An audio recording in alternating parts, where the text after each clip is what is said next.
Welcome to our podcast. This time we are in Amsterdam, in the Netherlands, and we see somebody that has prepared a festival. Surely the most important festival dedicated to the bean to bar movement. And this festival is Chocoa. So enjoy. Hello guys, and welcome back in Chocozone podcast.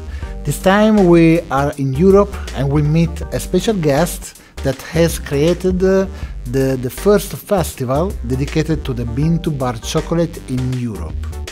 We have seen a few weeks ago Brian Cisneros from Seattle. Well, here we have the same inventor of a festival dedicated to chocolate, to bean to bar, and to cocoa. The festival is in Amsterdam. The name is Chocoa, and here we have Jack Steijn. Hello, Jack. How are you? Hi, Jack. Hello. Nice to be on this show. Thank you for inviting me. Yeah, it's a pleasure. And really, we are proud to have here the founder of the most important festival dedicated to bean to bar. We love bean to bar. We have this podcast with bean to bar, and so it is you help the all the movement in this matter. So, like for all our guests, we want that you introduce yourself. Where do you live? I think Amsterdam. What was about you before arriving into the field of chocolate? Well, I live very close to Amsterdam, so close that I can go on my bicycle to our office, which is in the Beurs van Berlage, the venue where we have Chocoa.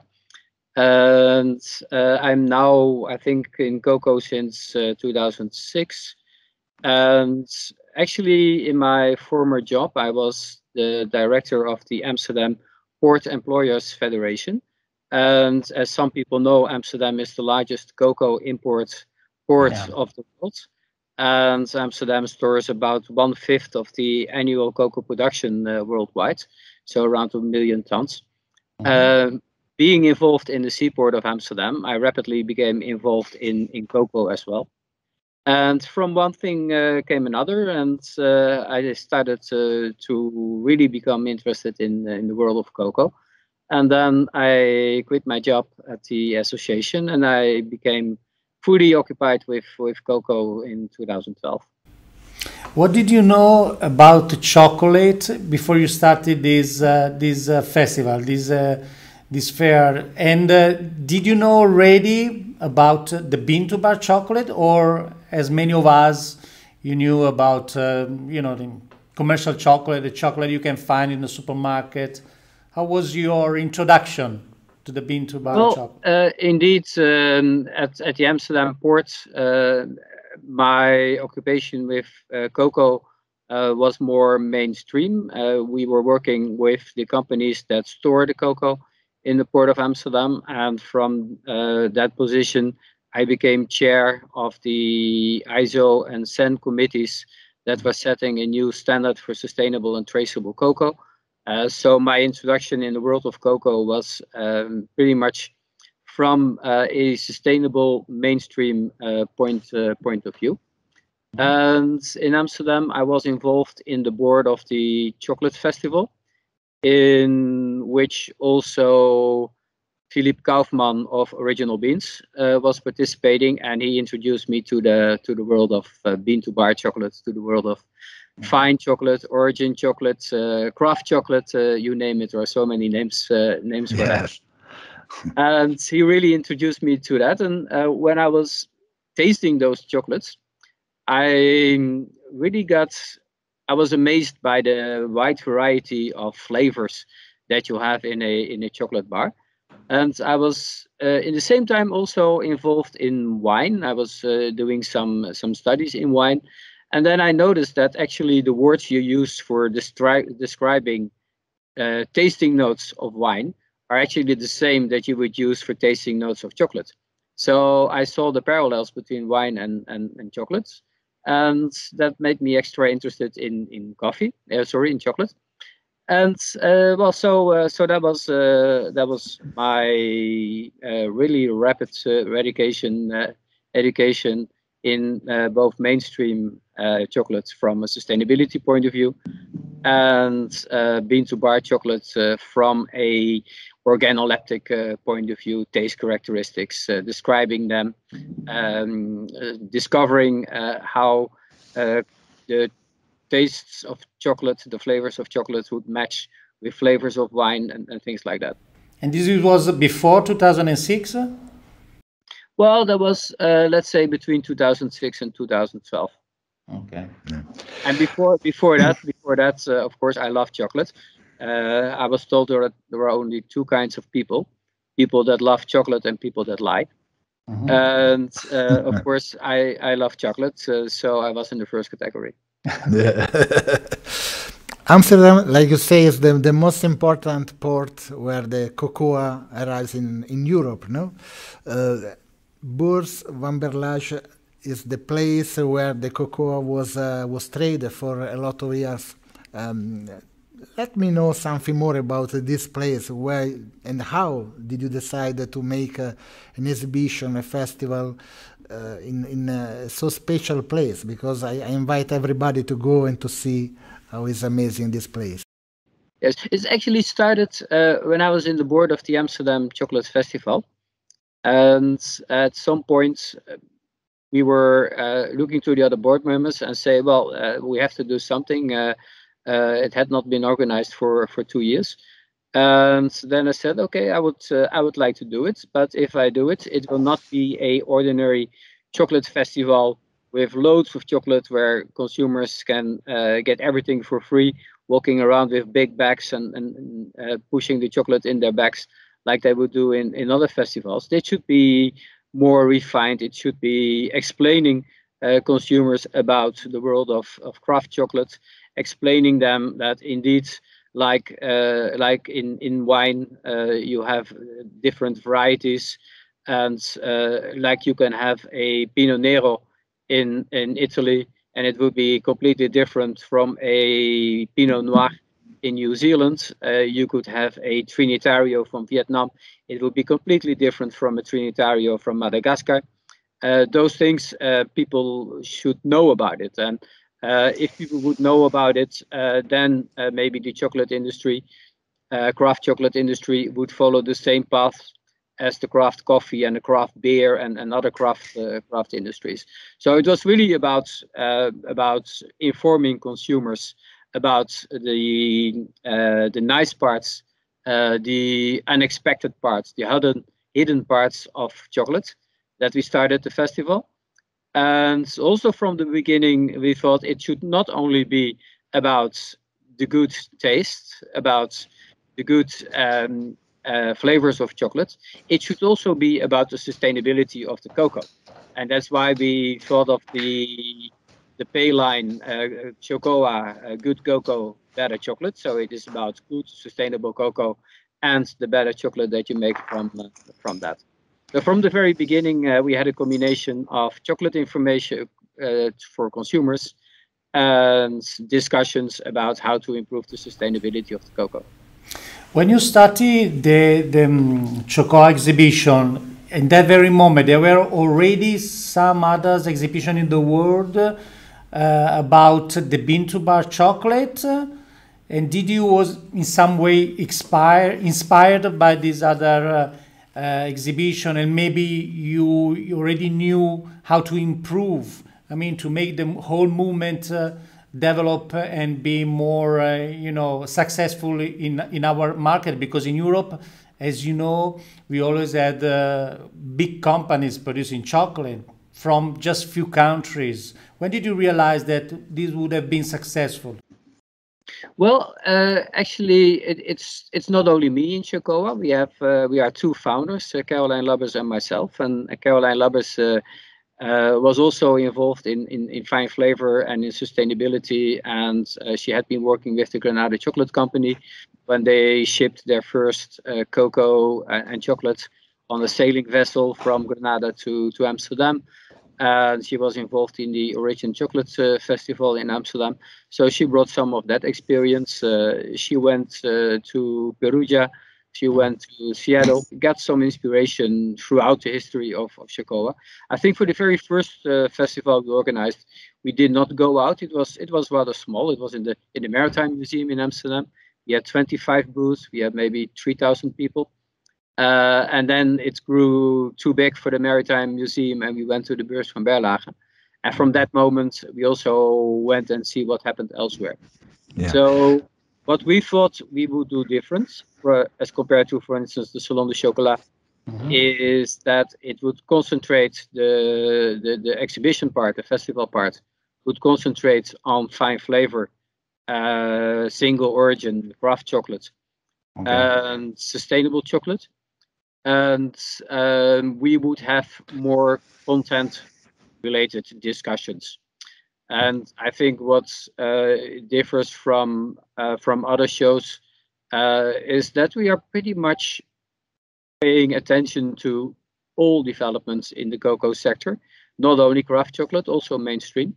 And we try to inspire people in one and the other by showing them examples of what is happening. And we try to be open to what happens in every part of the chocolate and cocoa industry. Yeah. And bean-to-bar chocolate makers are people that share their experience. Maybe in the beginning more than in the last years, but they do it. And it was for this reason that you started to create different activities for the chocolate crafters and also for the chocolate lovers during the exhibition, or I don't know, you think that it was a must for any kind of a company that work with chocolate to do this? Well, actually, from the second edition of Chocoa, we made a difference between the business to business and the business to consumer part. So we typically would have 2 days, Thursday and Friday, and Wednesday, for 3 days. So for the business to business part, and 2 days the weekend for consumers. And in the business to business part, we rapidly introduced the Chocolate Makers Forum. And the Chocolate Makers Forum actually is a meeting place, a platform for chocolate makers worldwide, where we discuss, let's say, on the one hand, educational aspects. So how can chocolate makers learn from other chocolate makers? Whereas at the other end, we also discuss these are, let's say, larger subjects like sustainability, agroforestry, organic industry. In live shows, we had tasting sessions where chocolate makers could bring their chocolates, and others would taste them, and they would. And we also added, from the second edition on, a trade fair for cocoa producers and everybody who provides services to the cocoa industry to exhibit.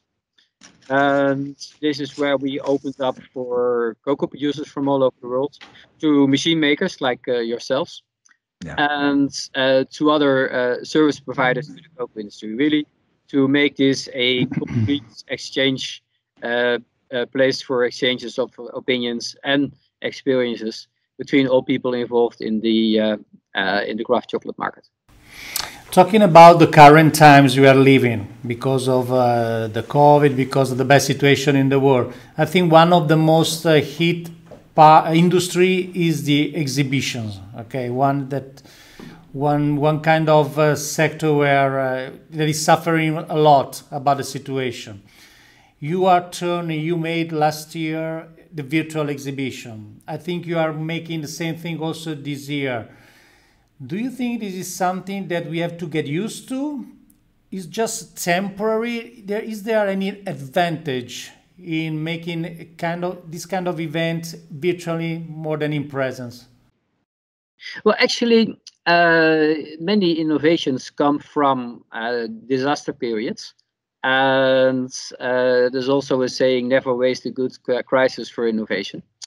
And I think that one of the advantages of the platform we have used last year is that it allowed for meetings between people that were on the platform. Usually a webinar or a web conference, you would have a Zoom or Teams or whatever, and you would only see the people that are discussing, that are in the program, and you would not even notice who is also present. And even if you would, you could not get in contact. Whereas our platform offers the possibility of one-to-one contacts. You can click on the name of anyone who is present and then ask for a meeting. And those meeting facilities are available 24 hours a day during the Chocoa program. Last year, we actually had 600 participants from close to 50 countries, 49. So we hope to have 50 countries this year. From 50 countries who were present at the same time. We had people from Taiwan listening in at the same time as we had people from Dominican Republic, and from Europe, and from North America. So this is really something that you would not be able to reproduce in a live event. You would simply not have 600 people flying from all over the world coming to Amsterdam. So that was very interesting. We had so I already said that we have the possibility of one-to-one meetings. We've had over 3,500 one-to-one meetings during 3 days, and 600 participants that were present on the platform for more than 4.5 hours on average each day, which means that it really was a virtual meeting place. And this is something that you can achieve with a virtual platform and you cannot achieve with a live event. However, a live event offers the possibility to actually taste chocolates, to get in contact more easily with cocoa producers, and to actually also see the cocoa that is available on exhibition, to see the machines working if you are going to the booth of a machine maker. Yeah. So it has a lot of advantages, and that's why we were hoping to have a hybrid version this year. But COVID is moving in the wrong direction very rapidly. So we are now preparing for a virtual event again. Maybe if conditions allow, we will have some live audience, but we're not counting on that for the moment. So what we will add this year is we will probably have translations in French, in Spanish, and potentially also Brazilian Portuguese. And we will have the same possibilities for one-to-one meetings. We had a meeting carousel, which gives some unexpected meetings with people that are also in the carousel. We have improved the working of that system. So for the time being, it is about an online event again, which, as I said, is we would have preferred a hybrid version, but probably. You mentioned before about forums. Okay, so people meeting, sharing their knowledge, their experience. This is something not usually in an exhibition or in an event. How did you get the idea to make people meet and share the let's say the secrets or the topics of their business? It is actually because we noticed that there's not a lot of exchange, especially not within Europe, between chocolate makers. Yeah, everybody does have his own secrets they don't want to share normally, isn't it? Maybe that's true, but maybe that's also because they don't know the other people. And I think one of the things that people are maybe beginning slowly to understand is that all people involved in the craft chocolate industry have a common objective, which is to grow the market for craft chocolate. And once the market is growing, they can then dispute the growing share and get their own bit from that. So there's a collective interest, and this collective interest is something that we try to put on the foreground. And then people, if they understand the collective interest, then they understand that sharing information is something that is also in their own interest. Actually, information is the only thing you can share, and it does not become less if you share it. It becomes more. Yeah. So unless a chocolate bar, if you share a chocolate bar, you only have half. If you share the rest with somebody else, but if you share information, both of you will have more in the end. Well, after the first years, we subscribed as the first machines maker for chocolate in some of your activities, and now many other joined us. When and why did you understand that also the machines could be involved in the organization of those activities? It's actually from the very beginning. We said we want to get together in one place all those people that are important to the craft industry. So we had cocoa producers that proposed their cocoa to the buyers, which are traders, but also craft chocolate makers. And we wanted to have the machine makers because there's a lot of innovation. Craft makers should understand that innovation. They should know what is happening. They should be aware of innovations. And also other service providers like certification institutes and so on, warehouses. We wanted all to be involved to create indeed a common place, a marketplace for goods, services, and ideas. I see.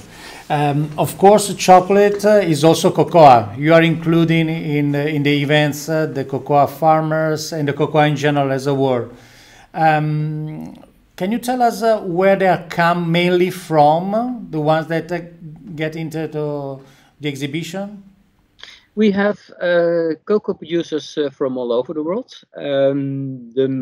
I think many of them come from Latin America. Latin American cocoa producers are more used to selling their cocoa to chocolate makers and traders to be more present in markets to promote their cocoa. More than African cocoa farmers, isn't it? Yes, because for instance, in Ghana, all cocoa farmers are obliged to sell their cocoa to the cocoa board, and they cannot even sell the cocoa themselves, with the exception of organic cocoa producers. And we do have regular participation of organic cocoa producers from Ghana. Côte d'Ivoire, that's growing. Cameroon as well. So it is growing, but Latin America was ahead. And in the last live Chocoa, we had a large delegation from the Philippines, as well as from countries like Vietnam and some from Indonesia. So also Asia is picking up. We try to be a marketplace, a platform in Europe, but we want to promote the cocoa and craft industry all over the world. And about the chocolate crafters, I know that you have invited, you have had in your festival the bigs of the Bean to Bar. But tell us about the force that started to trust on this exhibition, and that maybe till now they have been always present in Chocoa. Well, we have a lot of chocolate makers that come every year, even if if they don't have a booth, they come from Chocolate Makers Forum. We have large delegations coming over from the United States that stay at Chocoa for a couple of days. We actually work together with the Fine Cocoa Industry Association. We did so last year at the forum. We will do so coming year. We also work together a lot with the export promotion institutions of countries like Ecuador, Peru, Dominican Republic, Mexico. We've had Colombia. We're now discussing also with African countries. We've had the Philippines. And I think and some chocolate makers come back very often. Others come once and they are looking for a distributor in Europe, and they find a distributor. So the next year they are counting on the distributor to represent their chocolate. So I think the permanent factor is a lot of chocolate makers that come for the Chocolate Makers Forum, and a lot of country promotion institutions that make sure that their chocolate makers are around every time we organize a Chocoa. Over these years, there is not only in the industry the bean-to-bar chocolate makers, their customers, their suppliers. There is kind of a new characters appearing, bloggers, influencer, consultants, professionals. You know, everybody talking about chocolate. This helps very much in making the industry grow. And how do you approach as an organization that organizes an event, organize activities and exhibition with this kind of new characters? Well, we've been working together with them from the very beginning. For instance, Clay Gordon of the United States, he's been at every Chocoa from the very beginning. Martin Christie. Sometimes we co-organize events. The initiatives that Martin takes are often supported at Chocoa. We are ourselves involved in evaluating the chocolate for the awards. We work together with at the cocoa side of the industry with Cocoa of Excellence, Brigitte La Liberté, and so on. So working together is in fact our way of working. We are not jealous of success of others. We are always looking for people that are also involved, that have the same objectives as we have, and then we try to find a way to work together. I already mentioned the FCIA.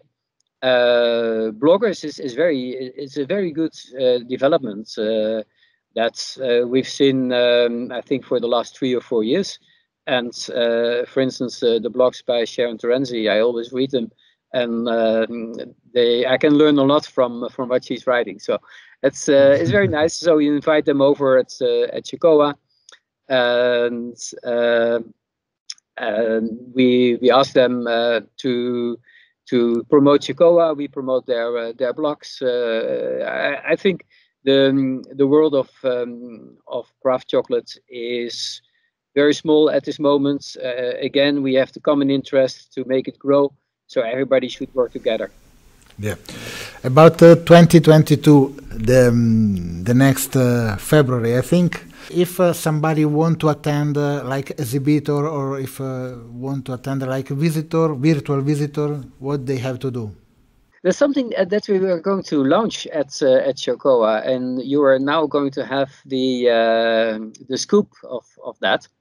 Okay. We will actually publish a survey on the craft chocolate market in Europe, and we'll be sending out the invitations to participate in the survey to chocolate makers beginning next week. Mm-hmm. So, because we think that if we want to contribute to the growth of the markets, we should at least try to understand how the market works.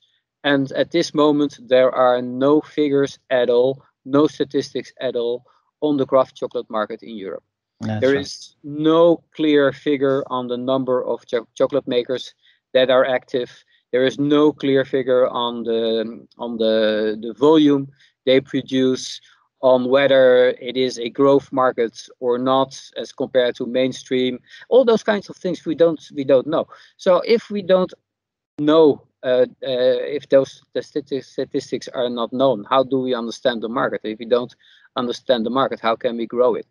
So we are launching the survey in the coming days, and we'll be publishing the first results at Chocoa, and we are going to repeat this every year so as to make sure that we have an insight in the development of the craft chocolate market, of the specialty chocolate market in Europe. That's a great idea. Also, which are the origins the European chocolate maker use the most and things like that. That would be wonderful. I mean, great idea. We will be adding questions like that, and this one actually is not in the survey at this moment. It's a great suggestion.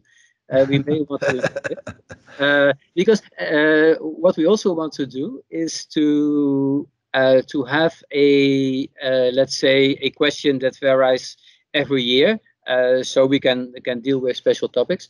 And the question this year is about chocolate from cocoa producing countries.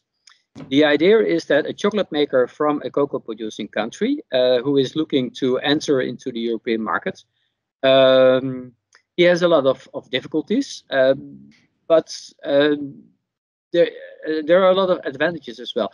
If chocolate making grows in cocoa producing countries, the share of the benefit of the entire value chain that ends up in the cocoa producing country will be larger. So without saying that we should not produce chocolate in Europe anymore, of course we should. But we should also welcome chocolate coming in from the cocoa producing countries. And again, at this moment, the market is quite small. So together we should grow it. The more chocolate is on offer, the larger the market may grow. And now we ask special attention for the position of cocoa growers, chocolate makers in cocoa producing countries. Well, Jack, we have quite finished, and the last question that we reserve to our guest is always the same. So, how do you see Chocoa and the Bean to Bar movement in 2030? So, quite in the next 10 years. Yes, I was afraid that you were also going to ask how do I see myself in 2030. You also? Why? Sure. You already have plans for 2030? 2030, what plans do I have? I'm going to make a long trip all around the world. Okay. That's fine. But what I would like to see happen is that Chocoa indeed becomes the annual meeting place for craft chocolate makers, specialty chocolate makers in Europe. And we would like to have the real life event once a year, and then have all people come back to Amsterdam again. And we are going to have 2 or 3 online events every year. So as to have this ongoing platform that we want to have for exchange on chocolate. But at the same time of the Chocoa live edition, or online events in other dates, in other moment of the year? Indeed. So the Chocolate Makers Forum would take place at Chocoa at the live edition. We may want to have it hybrid all the time, because the idea that we can reach a chocolate maker in Taiwan at the same time as a chocolate maker in the Dominican Republic or in Sweden or in South Africa is really something that is inspiring. Mm-hmm. But then at other times of the year, we may have the online version, which may also be just a 2-hour session. But to make sure that this meeting place stays alive throughout the year, and we may want to offer extra service to chocolate makers that are involved on the platform. So that will be a year-round kind of chocolate makers forum with a real-life chocolate makers forum during Chocoa. Great. So we have finished. We thank you a lot, and I hope to come back soon in Amsterdam, where you can find anything that you need in Chocoa: the brokers, the farmers, the chocolate makers, the chocolate machines makers, and you can find all the world of chocolate in a wonderful place. Yes. Thank you very much. I think sales for Chocoa 2022 will open mid-December. I will let you know. You may want to let all the audience of the podcast know as well. And if we have a live audience, then I very much would like you to see there as well. Okay. Thank you very much, Jack, for your time. Thank you, Jack. You're welcome. Goodbye. Bye. Bye-bye.